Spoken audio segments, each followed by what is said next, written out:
मैं शिवानी ठाकुर और आप देख रहे हैं इंडिया रिपोर्ट। बुलेटिन की शुरुआत से पहले एक नजर आज के हेडलाइंस पर। शुजालपुर के मस्ताना अपनी मस्ती में डूबकर निभाते हैं किरदार। कोरोना वायरस बन मस्ताना ने किया लोगों को जागरूक। शिवपुरी पूरनखेड़ी टोल पर टोल कर्मचारियों की दादागिरी, बनती रहती है जाम की स्थिति, यात्री परेशान। योगी आदित्यनाथ के मंच से शंकराचार्य ने मुलायम और माया की तारीफ के बांधे पुल। शहरी क्षेत्र के युवा मिशन रोजगार से जुड़कर ले सकेंगे लाभ, सरकार प्रयासरत। डेंगू मलेरिया से बचने के लिए चलाया जा रहा दरोगा के द्वारा अभियान। और अब खबरें विस्तार से। अभी आप जो तस्वीर देख रहे हैं, इनका नाम है संजय मस्ताना, जो देवास जिले के कन्नौद के रहने वाले हैं। गत 4 पीढ़ियों से ये बहरूपिया बन के लोगों का मनोरंजन कर रहे हैं। शनिवार को मस्ताना ने एक ऐसा किरदार निभाया जिसे अच्छे देखने को मजबूर हो गए। मस्ताना कभी स्कूल नहीं गए, लेकिन हाल में ही चल रहे कोरोना बीमारी को लेकर जन जागृति फैलाने के उद्देश्य से जो रोल अदा किया वो काबिले तारीफ रहा। सिटी सिविल हॉस्पिटल के गेट पर खड़े होकर कोरोना वायरस से जागरूक करते मस्ताना ने आते जाते लोगों को कोरोना महामारी से सजग रहने का संदेश दिया। देखिए शुजालपुर मध्य प्रदेश से हमारे संवाददाता ब्रज कुमार राठौर की ये रिपोर्ट। एक टीवी न्यूज चैनल से संजय मस्ताना ने चर्चा के दौरान बताया कि गत 4 पीढ़ियों से हमारे परिवार द्वारा बहरूपिये का रोल प्ले किया जा रहा है। हमारे बाप दादा बहरूपिया बनकर राजा महाराजाओं का मनोरंजन किया करते थे। आज वो दौर नहीं रहा, लेकिन हमने पीढ़ियों की परंपरा को जीवित रखने के प्रयास किए हैं। मस्ताना आगे कहते हैं कि नेता अभिनेता भगवान के चरित्र का अभिनय तो हम लोग करते ही हैं, लेकिन जब जब देश में बीमारी का संकट आया है तब तक लोगों को जागरूक करने के लिए अभिनय किया है। मस्ताना ने चिकनगुनिया, डेंगू जैसे रोगों के अभिनय के बाद कोरोना वायरस का रोल करके आते जाते लोगों को जागरूक करने का कार्य किया है। आज इंटरनेट युग की वजह से मनोरंजन की ये परंपरा भले ही विलुप्त होती जा रही हो, लेकिन मस्ताना आज भी अपनी मस्ती में अभिनय कर लोगों का दिल जीतने में कोई कसर नहीं छोड़ रहे हैं। शिवपुरी पूरनखेड़ी टोल पर आए दिनों जाम की स्थिति बनी रहती है। टोल कर्मचारी वाहन चालकों के साथ अभद्र व्यवहार करते हैं। कल शाम को हमारे संवाददाता जब पूरनखेड़ी टोल पर पहुंचे तो यहाँ लंबा जाम लगा हुआ था। गाड़ियां करीब 1 घंटे तक जाम में फंसी रही। जब हमारे संवाददाता दारा खान ने टोल कर्मचारियों से पूछताछ की तो कर्मचारियों ने साफ शब्दों में कहा कि यहाँ जाम की यही स्थिति बनी रहती है और कोई हमारा कुछ नहीं कर सकता। आप अपनी गाड़ी निकालो और चलते बनो। ऐसी न्यूज़ हमारी रोज बनती है, हमें इससे कुछ फर्क नहीं पड़ता। पूरनखेड़ी टोल पर आए दिन लोग दंगा फसाद और मारपीट के शिकार होते रहते हैं। यहाँ से गुजरने वाले वाहन चालकों और यात्रियों को काफ़ी परेशानी का सामना करना पड़ता है।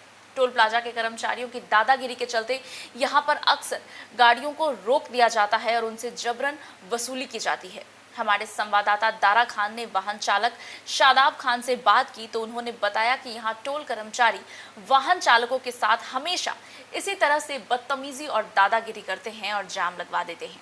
देखिए शिवपुरी से हमारे संवाददाता मोहम्मद दारा खान की ये रिपोर्ट। यहाँ तक कि एम्बुलेंस निकलने तक का भी रास्ता नहीं बचता है। ऐसे में अगर कोई गंभीर मरीज इस जाम में फंस जाए तो उस मरीज के साथ कुछ भी अनहोनी हो सकती है। मरीज का समय पर अस्पताल ना पहुंचने के कारण जान भी जा सकती है, मगर इससे पूरनखेड़ी टोल के कर्मचारियों को कोई फर्क नहीं पड़ता। शिवपुरी गुना नेशनल हाईवे पर बड़े बड़े गड्ढे हो रहे हैं जिसकी मरम्मत नहीं की जाती है। क्रेन खराब पड़ी है, एम्बुलेंस की व्यवस्था नहीं है, शौचालय में पानी की व्यवस्था नहीं है। ये सब नेशनल हाईवे नियमावली के विरुद्ध है। इस पर कार्रवाई की जानी चाहिए। 1 घंटा हो गया साहब। और क्या व्यवस्था आगे? रोज का ही रहता है वो तो। पूरनखेड़ी पर तो 1-1.5 घंटा लगता ही है। उसका नियम उनका बेबंदम दादागिरी बताते हैं। जाम क्यों लग रहा है? गाड़ी का कार का फास्टैग लेके आती है। हाँ। हम जाम लगाएंगे क्या? गाड़ी बैक कराएंगे, गलत गाड़ी फास्टैग लगा रही है, इसलिए लग रहा है। बैलेंस नहीं डरा रहे, हम तो नहीं डराएंगे बैलेंस गाड़ी वालों को। तो उसका कोई इलाज नहीं है? बैलेंस हम डरा के दे क्या? जो नगद ले लो ना आप। हाँ? नगद नहीं लेते? नगद लेते गाड़ी वाले, दे तो सही। जाम लगा के गाड़ी बंद करके बैठ जाते हैं। योगी आदित्यनाथ के मंच से शंकराचार्य स्वामी वासुदेवानंद द्वारा मुलायम सिंह यादव और मायावती की तारीफ सुनकर मंच पर बैठे सीएम योगी सन्न रह गए। मौका था महंत दिग्विजय नाथ जी की पुण्यतिथि पर आयोजित कार्यक्रम का। स्वामी जी संस्कृत की आज की दशा और दिशा पर बोल रहे थे। गोरखपुर में महंत दिग्विजय नाथ जी की पुण्यतिथि में शामिल होने आए स्वामी वासुदेवानंद सरस्वती ने सीएम योगी की मौजूदगी में मंच से कहा कि यूपी में संस्कृत की क्या दशा है, मैं ना कहूं तो ही अच्छा है। मैं धन्यवाद दूंगा तत्कालीन सीएम मुलायम सिंह को, जिन्होंने संस्कृत के विद्वानों को माध्यमिक का वेतन दिया, सारी सुविधाएं दी। ये स्केल उन्हीं का दिया हुआ है। मायावती जी ने प्राचीन पद्धति से नियुक्ति करने के आदेश दिए थे। आज हमारे उत्तर प्रदेश में संस्कृत की क्या दशा है, मैं न कहूं तो अच्छा है।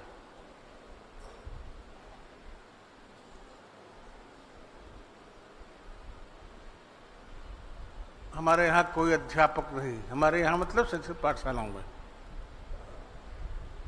हमारे विद्यालय में तो जैसे तैसे हमने नियुक्त कर लिया था। हम धन्यवाद देंगे तत्कालीन मुख्यमंत्री मुलायम सिंह जी को, जिन्होंने संस्कृत के विद्वानों को माध्यमिक स्तर तक ले आकर के उनको व्यवस्थित किया, उनको वेतन दिया माध्यमिक का। शहरी क्षेत्र के युवाओं को रोजगार से जोड़ने के लिए सरकार प्रयासरत है, जिसके चलते मिशन रोजगार जिला नागरीय विकास अभिकरण के द्वारा मिशन रोजगार चलाया जाएगा, जिसमें युवाओं को रोजगार मिले, इसके लिए कंपनियों से संपर्क विभाग के द्वारा किया जाएगा। जिला नागरीय विकास अभिकरण डूडा के परियोजना अधिकारी मुनेंद्र कुमार सिंह ने बताया कि सरकार की तरफ से शहरी युवाओं को रोजगार उपलब्ध कराने के लिए मिशन रोजगार अभियान चलाया जाएगा, जिसमें कौशल विकास के द्वारा प्रशिक्षित युवाओं के साथ समूह से जुड़े लोगों को तकनीकी प्लेसमेंट दिया जाएगा। देखिए रायबरेली से हमारे संवाददाता वरुण वाजपेयी की ये रिपोर्ट। अधिकारी मुनेंद्र कुमार सिंह ने आगे बताया कि कंपनियों को संपर्क किया जा रहा है।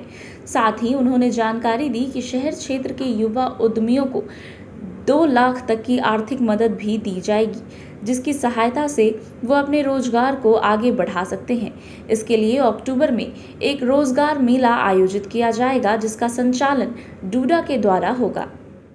शहरी क्षेत्र के युवाओं के लिए मिशन रोजगार के तहत योजना आई है, जिसमें शहरी क्षेत्र के युवाओं को उसमें कौशल प्रशिक्षण और समूहों के द्वारा और उनको टेक्निकल जो भी स्किल है उनको करा के फिर विभिन्न कंपनियों के द्वारा सेवाएं कराना है।